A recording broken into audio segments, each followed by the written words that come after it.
calendário do Internacional já está definido agora para setembro, tem semifinal de Libertadores já com data marcada e provavelmente o principal confronto da América vai ter que mudar o clássico Grenal. Enquanto isso também tem corneta na RBS, tem definições de time contra o Goiás e uma série de coisas para a gente falar do dia colorado agora nessa sexta-feira. Então tu sabe, fica comigo depois da vinheta.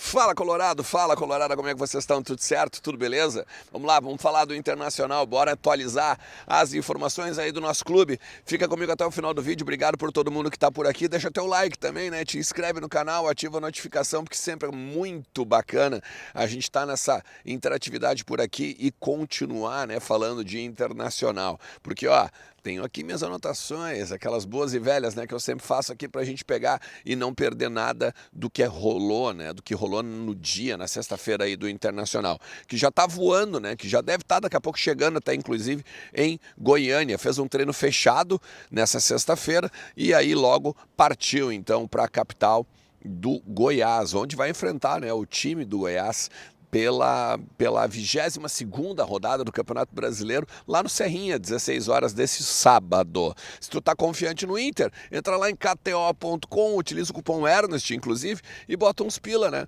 no time do Cudê. Porque o time do Cudê, inclusive, vai com força máxima, pelo menos é o que se sabe, ou pelo menos é o que se diz aí nos bastidores. Ouvi a seguinte frase: Ernest, temos de pontuar no Campeonato Brasileiro e temos de ir com tudo que a gente pode para fazer isso. Ou seja, jogo de 6 pontos, né? O Goiás que está logo atrás aí do Internacional, o Inter não pode nem pensar em perder, né? Ou marcar passo lá no Serrinha, porque daqui a pouco aí os 4 pontos de diferença para a galera do Z4 ali, Bahia, Santos e Companhia Limitada, pode diminuir de novo, né? Ficar naquela situação ruim de 1 ponto do Z4, 3 pontos do Z4 e aí toda aquela questão de Libertadores que a gente tem, né? De bons planejamentos, bons jogos e tudo mais, começam a ficar meio que titubeante aí na cabeça do torcedor, beleza? Gente, ó, eu falei para vocês no início do vídeo também que então o Goiás, o calendário do Inter está definido, né? Ó, o Inter enfrenta o Goiás agora sábado, beleza? Depois, na próxima quarta-feira, o Inter vai ficar... Na verdade, não é a próxima quarta, o Inter fica 11 dias sem jogar.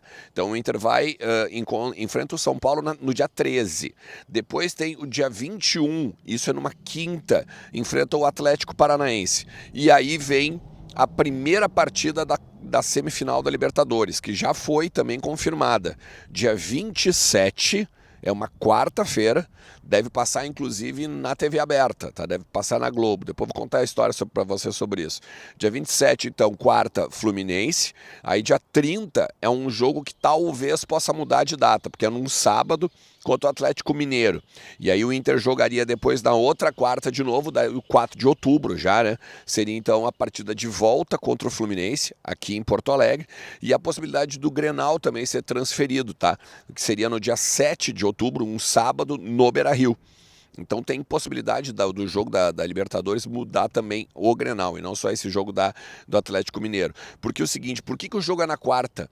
Porque nem foi a Globo que pediu isso, né? A outra detentora dos direitos, que tem, no caso, canais internacionais e tudo mais, a Globo também tem, mas principalmente a ESPN, né? A Paramount, que tem também o streaming, eles pediram o Boca, porque o Boca tem mais apelo internacional. E aí ficou bom também para a Globo, né? Que obviamente que tem o Fluminense, né, como principal aí time, vamos dizer, do Rio de Janeiro, né? E a Globo é do Rio de Janeiro e tal.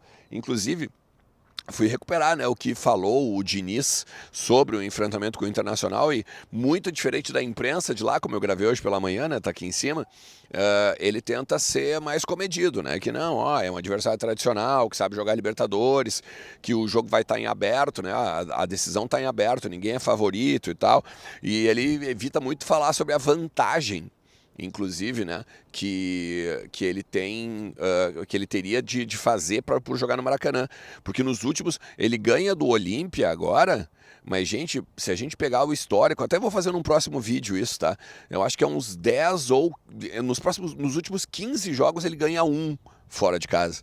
Então isso também é um alento para o Internacional na questão de decisão aqui no Beira-Rio, né? Gente, para também falar uma questão que eu tenho notado bastante nas redes sociais do Inter, né? O Inter mudou um pouco da postura até institucional, né? Tem feito cornetas no Grêmio, tem feito também algumas respostas para o torcedor e tal. Claro que quase sempre legais, né? Mas hoje, por exemplo, acordou o estagiário lá, o social media do Inter, dando uma letrinha na RBS, né? E foi lá e fez essa postagem aqui, ó. Botou essa postagem no ar aqui, dizendo para ninguém se confundir, né? O time dessa vez, porque lá nas oitavas houve uma confusão, né? Num dos programas se eu não me engano, da manhã da RBS, eles botaram o símbolo do Grêmio, né? O escudo do Grêmio, jogando contra o River Plate nas oitavas de final, né? Claro que causou um rebuliço, né? Eu, por exemplo, gravei um conteúdo aqui dizendo que foi uma falta de respeito, e realmente é, né? Mas aí o Internacional agora fazendo, então, uma corneta com a RBS e também o fato daquele erro ali, né? É muito mais pra gente descontrair também um pouco do conteúdo aqui, né? Porque tem um outro papo bem, não sei se polêmico, tá? Mas que a gente pode pegar e talvez até trocar uma ideia nos comentários aqui. Porque o Ener Valencia, ele concedeu uma entrevista, então, para a RBS, né? Para a GZH. O Cristiano Munari, o Simon Bianchini. Confesso que eu não lembro o nome dos outros 2 repórteres, mas são 4 repórteres da RBS. E ele fala, por exemplo, que ele procurou o Ener Valencia procurou o Mano Menezes para falar sobre o posicionamento dele em campo, principalmente naquele primeiro jogo, na estreia do Ener Valencia contra o Fluminense. Lembra? Que ele ficou aberto pela direita, meio que marcando o lateral. E olha que loucura, ele disse o seguinte, ó, ele foi a falar com o Mano Menezes sobre isso porque ele fazia 8 anos que ele não jogava nessa posição e que ele não estava cômodo jogando ali. E até o Mano tinha dito que o Valencia ia ter que se adaptar, né? Ele teria um período de adaptação, demoraria para ele se adaptar, inclusive, né? A respeito disso, da movimentação, do posicionamento. Era outro jogo, outro tipo de jogo também, né? Que ele ia enfrentar aqui no Campeonato Brasileiro. E hoje ele faz o inverso, né? Na continuação da resposta, ele diz o seguinte: não, e hoje eu me sinto muito mais tranquilo para jogar, muito mais cômodo, é bem aonde eu gosto de jogar, né? Na esquerda, vindo para dentro, e já se encontrou com o Alan Patrick, né? Dá pra gente perceber isso desde o jogo contra o Bolívar lá, o Bolívar aqui, né? Então vale a pena destacar aí essa curiosidade, né, dos bastidores aí do Inter, do porquê que o Inter conseguiu fazer, né, um up, né, dar uma subida aí com a chegada do Kudê. O Kudê tentando potencializar ao máximo, né, os jogadores e as funções que cada um gosta e que prefere, inclusive, né, se sente melhor dentro de campo. Aí a gente começa a ver as individualidades, né? O Rocher, claro que é um monstro, mas o René, o Wanderson, Alan Patrick, o Johnny, o próprio Ener Valencia, e aí a gente está na semifinal do campeonato mais importante da América, a Copa Libertadores, e possivelmente tendo muita chance, né, de ir disputar uma final contra a Boca ou contra Palmeiras. Quem será que vai ser? Vamos conversando, bota nos comentários aí e a gente vai trocando uma ideia ao longo de todo o dia, beleza? Tamo junto, forte abraço, tchau!